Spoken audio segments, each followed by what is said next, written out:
Hey, what's up, guys? This is Mike here. I'm gonna do another market overview video. So hopefully you guys got to see the first one. Again, this is just gonna be a brief overview of the markets. I decided I can't really do it every week. Sometimes the markets haven't done a whole lot, so it's gonna be a terribly boring video, or very much like the previous one here. So now a little bit of time has passed here. A little bit more has happened in these markets. I figure let's go back, reevaluate things. The daily's just about to close here in a minute here, so this is going to be right in line with my the way I would go through the daily here. Again, I'll give a little bit more brief overview. That's the point of these videos, to give you guys sort of an outline to work with for those of you who don't have as much time to keep up with the day-to-day forums and stuff that I'm posting daily and in the webinars, etc. here. So again, I'm just going to work on down here. We'll see how many we get through before I get a little winded, and hopefully it helps. So first pair here is Euro USD daily. Again, I'm going to start on the daily for these, and perhaps jump around a little bit. So again, we had previously spoke about the previous support in this area here. So we really did get a decent reaction here. We had support. We had that support localized. We actually got that bearish outside bar. Again, there was no real pullback here. So if you were to trade this bearish outside bar again, I would like to see a pullback there before being a seller. But what's interesting is that what we did get is then localized resistance over here. Again, price closing over that resistance, and you can see it pulling back to that support there. So, this flip worked pretty well. There was a good amount of price action around here, and hopefully some of you took advantage of it. Again, I did not play this pair, but, it looks real nice there. So what I'm watching now, what draws my eye in here, is going to be this. So again, we're still incredibly range bound, guys. And as I've said, until these elections are over, I foresee a lot of the same types of movements that we've seen most of this year. Again, doesn't mean there's nothing playable. It means just pick your spots here. So what draws my attention is going to be this area here. So again, we can see this boxing of support here. Again, we're sort of getting to test it now.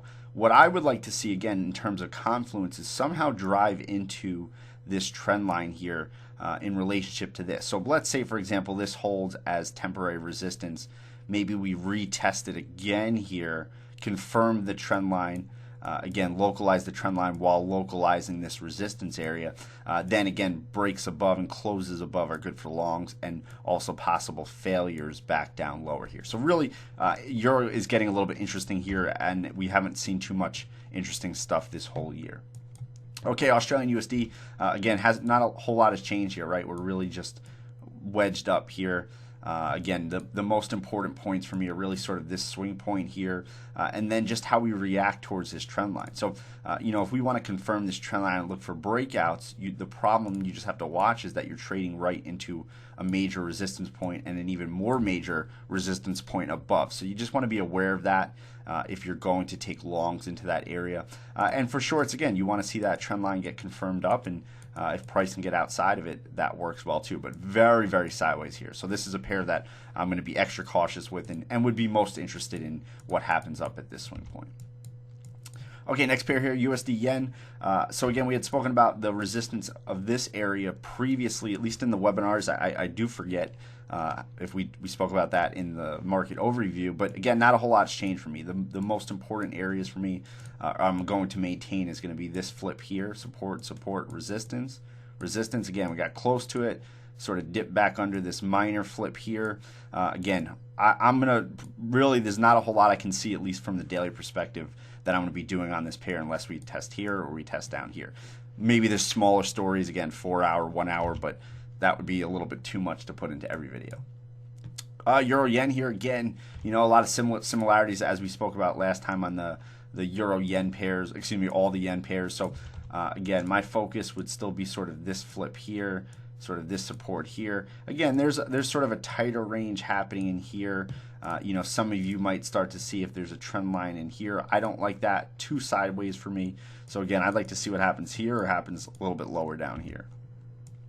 Euro Australian. So this one's pretty interesting to me where we're at now. And I did post to the blog today. So we have this long-term support here, which actually lines up with the 1.45 is right around here, right about there. So again, we can see that larger zone. Now, again, this is such a classic case of localizing your support and resistance, right? Because we have support all the way down here, support here, support here, support here, support a little bit lower. So we want to really localize this now that we did get under this. So we want to localize this. Now, again, you could think that this might be the localization here and price pulls down, but that's not really significant enough for me. That's a little bit tricky. I'd like to see, for example, now that we had a more distinct retest of this area, if price can start to trickle down, that would give me a better idea that the localized flip is here, right off of this support, support, support, which is part of that broader support and resistance flip. So this is one definitely worth watching. Again, let's say we start to pull down here, and then maybe we get a bullish outside bar that closes back above this high and this flip here. Again, then I would be looking to buy on pullbacks into that 1.45, that last localized area. So this chart is grabbing my attention now. Okay, Euro Canadian here. Again, another terribly sideways market here. We are at some last resistance here. Again, not really interesting though to me, because look what we have just above us too, right? So this pair to me is incredibly choppy. I really don't have a lot of things here that I'm going to be interested in. We have a pretty steady uptrend here. So this is something that actually appeals to me to go dig deeper and maybe look at what, say, the 4-hour looks like or the hourly looks like, and if there's some sort of consistent trend line. It doesn't really look like it. Again, you can see that nothing really matches up. So I'm going to just sort of pass over this one. New Zealand USD. Again, I think we had previously spoken about this support and resistance here. It's sort of temporarily held. We sort of localized this here. Price closed above it. Didn't really pull back into it. Again, we're testing. There's more resistance in here where that sort of head and shoulders is. Not really interesting though to me, guys. I have to be honest. I'd be really just looking into that high here, or possibly say drawing this down here. So again, these are the markets we've dealt with. Be cautious. Don't be trying to outsmart the market. It's okay to just say, you know what, yeah, we could bounce up here. We could hold down here, but I'm going to wait till we get there. That's what I'm going to do in a lot of these markets. Okay, pound Swiss. So pound was interesting today, right? We had the announcement come out of the UK that possibly, I guess what they said, higher courts have to decide whether or not Brexit is even allowed to happen, which would obviously just flip thing on its head and we'd go back pound strength higher. But again, follow your charts here. I see a few interesting things here. This is the long term. Probably spoke about this last time. That's sort of the most interesting area. But now we have this short-term box that's formed. So when I see something like this, what I would do is actually blow this box up to make it sort of a bigger size here. So again, we're creeping towards this area here. So this is a very nice area to watch. Again, I'd like to see us localize it if we're going to play breakouts long. Likewise, what you could see in an area like this that is okay too is you might see just price blast through like that. And then instead of just buying here because it hasn't been localized, that's when I prefer sort of a false breakout, where if price can close back down under, then we can play a reversal back towards that area. We short off that area. So this is another chart worth watching here. So I would keep that on your watch list. Okay, next chart, Canadian yen. Again, not a whole lot here, guys. I'm not gonna beat the yens down. A lot of them look like this. We do have some divergence in here. So perhaps we'll start to look down here for another play, which happens to line up with that 75 big round number. So again, if you go stick that in right around there, again, you can see there's that divergence, right? So every time as prices started to make new lows, it's got rejected higher. So we could see a new low put in there, and that's a good spot for a potential reversal. But again, pretty sideways here. Guess you could say we're sort of funneling down. It's going to sort of be 75 or nothing for me in this situation. Okay, pound New Zealand. Again, we see that better support and resistance over here. We can see that box again in here, which is going to be very similar to the pound Swiss. Now, this is actually could be even a better box because you have this previous support to confirm this resistance, right? So again, same idea here, right? Can we localize this area and get above it, or does price just shoot above it, come back down, and then we would just short back around here? So again, it looks like a lot of the pound pairs are going to be very similar, and that's the sort of idea that I would look for. For example, next is the pound yen. Again, similar, right? I actually posted this one this morning where we sort of have the rising trend line here previously. We haven't quite got there yet. So then if we maybe zoom in here, it's not as neat, right? So we have that last flip over here. So in the case of the pound yen, I actually would stick to this area here to watch for, again, localization, closes above, or that sort of sweep play up and down to get back lower. So sort of the same theme though, guys. Okay, next, New Zealand Canadian. So a lot of I think the New Zealand Canadian, I think New Zealand Singapore dollar, I believe moved a lot higher today. Again, you know, first thing jumps into my eye line here is this, right? So again, every time we've made these new highs, price rejects down larger swing points, so we can connect those swing points. This is a potential right here, right? So now what I would do, just so you guys understand, to get a better idea, is draw that trend line in. Now let's jump out here. Is there anything here? No. So no additional confluence there. So really, I would just sort of watch this perhaps on a lower time frame as we squeeze into this area. You know, perhaps you get an additional story into this area where you might say play a false breakout, something like that. So again, this one's worth watching as well too. Swiss yen, again, actually the yen on this is hanging a little bit higher. Again, I would say that I'm just going to be watching these areas. So very similar to the euro yen, and I believe, what do we do, the Canadian yen or something was similar as well too. Okay, pound South African rand, hasn't really moved like the other pound pairs, right? We sort of trickled down here. So this one doesn't really interest me. So I would really sort of look into the last low here. You know, we haven't really established enough in here to interest me either. You might want to zoom in and see if there's anything. I don't really like anything on this, truthfully. So if we look at the weekly, is much better, right? So beautiful support, localized support. That was that Brexit move. Price closed above it. So this is an interesting area, but from a longer term perspective. So that's the line I'd watch there. Now, the Euro South African Rand is a different story here. So the Euro South African Rand, we spoke about in this week's webinar, is pinpoint support, right? And we spoke about that support down here and the possibility of would we play this 2-day pin bar on a close or a break? And we said no, right? We want to be buying near this area, and look what happened, right? Price immediately rejected down and really reconfirmed and localized this area. So this we want to watch very close. I want to watch that on the 4-hour, the daily, really right at these lows, see if we get some sort of information, which again is going to be sort of simple. It's going to be, do we get maybe a bearish outside bar, daily 4-hour like that, or do we get that play where price immediately shoots down, closes back above, and then okay, we're going to buy near that long-term support right there. So that's a very interesting pair to watch too. New Zealand yen, sorry about that, guys. New Zealand yen, again, man, messy, right? This one, forget about it. There's nothing I'm going to do on this. You know, if anything, I'll try to get boundaries here, right? Something like this. So this would be the only thing that would interest me. You know, you do see that rounding effect here. So that's sort of more of a bullish sign, but you know, we would have to confirm that and get past that to be interesting. So this is sort of would be vaguely on my watch list. Okay, pound Canadian. Again, this is shot a little bit further. Excuse me.